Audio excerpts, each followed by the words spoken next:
Hi, my name is Jamie Fox, and I'm doing this week's Teach Back on Chapter 10. The first topic to cover is illustrating the role of housekeeping and communicating room status. Um, every night, an occupancy report is generated, and that report contains a listing of all the occupied rooms and which guests are expected to check out the following day. And then that report is given to the executive housekeeper.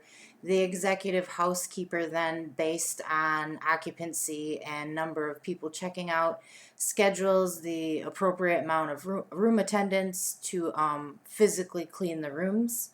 Once the guests start checking out, then the front desk um, lets the executive housekeeper know, and then the executive housekeeper then lets the room attendants know that those rooms are available for cleaning.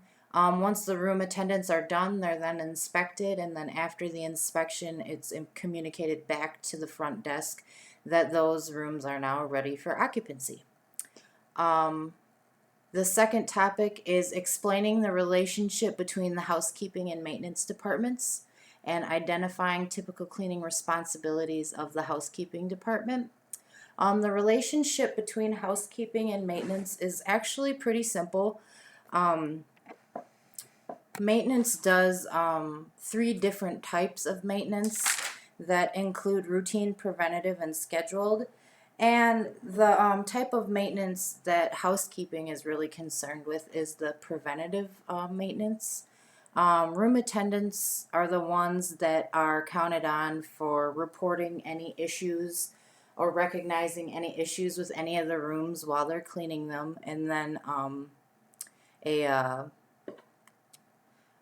like a ticket to get things fixed is then given to the maintenance department.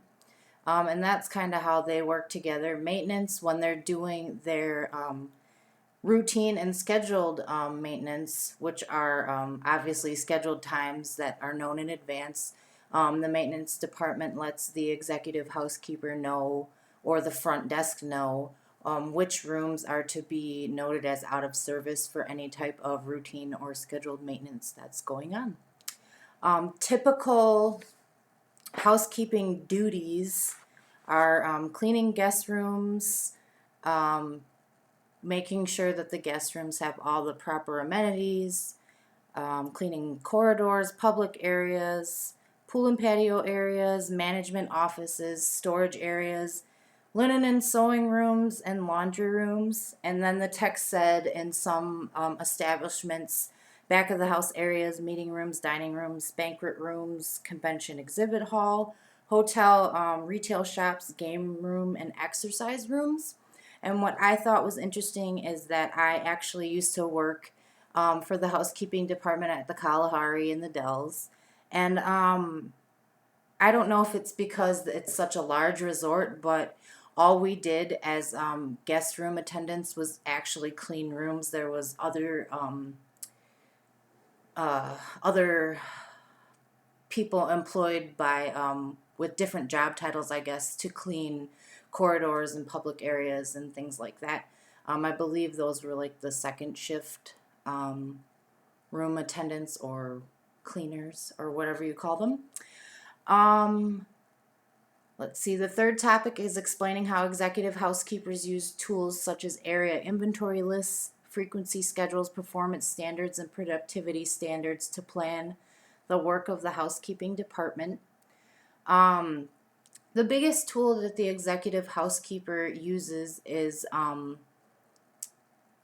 forecasts that are given to them by the front desks, which forecasts indicate potential or possibly already reserved guests.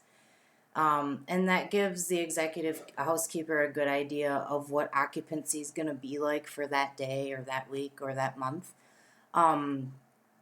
Another thing that they use is, excuse me, sorry. Yeah, so that's pretty much what they use. The question asks about like the inventory list, frequency schedules. Frequency schedules do have to do with how the executive housekeeper plans the schedule. because the frequency schedules are when like deep cleaning of certain rooms is scheduled, so you know in advance that you're going to need extra staff to do that, because the deep cleaning takes longer than a regular routine cleaning, because you're, like shampooing carpets or whatever have you, you're specializing on certain areas that are going to take longer than it would, for longer than a regular room cleaning would be. The fourth area is explaining equipment and supply issues and distinguish between recycled and non-recycled inventories. Really, the only equipment and supply issues there are is making sure that your staff has the proper cleaning and equipment supplies, and then making sure that the hotel maintains the proper level of inventory so you can make sure that you never run out and that your room attendants don't run out of those things. Another thing that I experienced at the Kalahari was that supplies were off. We were often lacking supplies. We all the room attendants, we would rush to try to get the supplies that we wanted because there were not enough for everybody. And like with the vacuums, there were certain vacuums that worked better than others. Some vacuums didn't really work at all. So it really created an extra level of stress for us when we didn't have the proper equipment and supplies. Um, the fifth area is summarizing the issues involved in a dilemma that many hotels face and whether to cut back or eliminate housekeeping. Because of the current state of the economy, even though the economy is getting better, it's caused, excuse me, it's caused for cutbacks of the workforce, and the main target in the hotel industry is middle management, which includes like room inspectors. So, because of this, if you're cutting down on the number of room inspectors that you have, the main issue that you face is the standards tend to go down. And not that people do it intentionally, or maybe they do, it's just that the rooms aren't being inspected as vigorously. So maybe the standards kind of tend to go down a little bit, as time goes on. If you're actually eliminating the middle management or room inspector type people, the main problem that you have is then you're adding extra duties to what the room attendants already have to do, besides the cleaning. Um, excuse me, I'm looking at my notes. So not only are the room attendants responsible for the cleaning and readiness of the rooms, but they're also in charge of communicating the room status once the rooms are clean, which is essentially, other than inspecting the room, that's like essentially the other function of the room inspector's job is communicating ready for occupancy back to the front desk. So that is all we are supposed to cover. Thank you very much. Have a good night.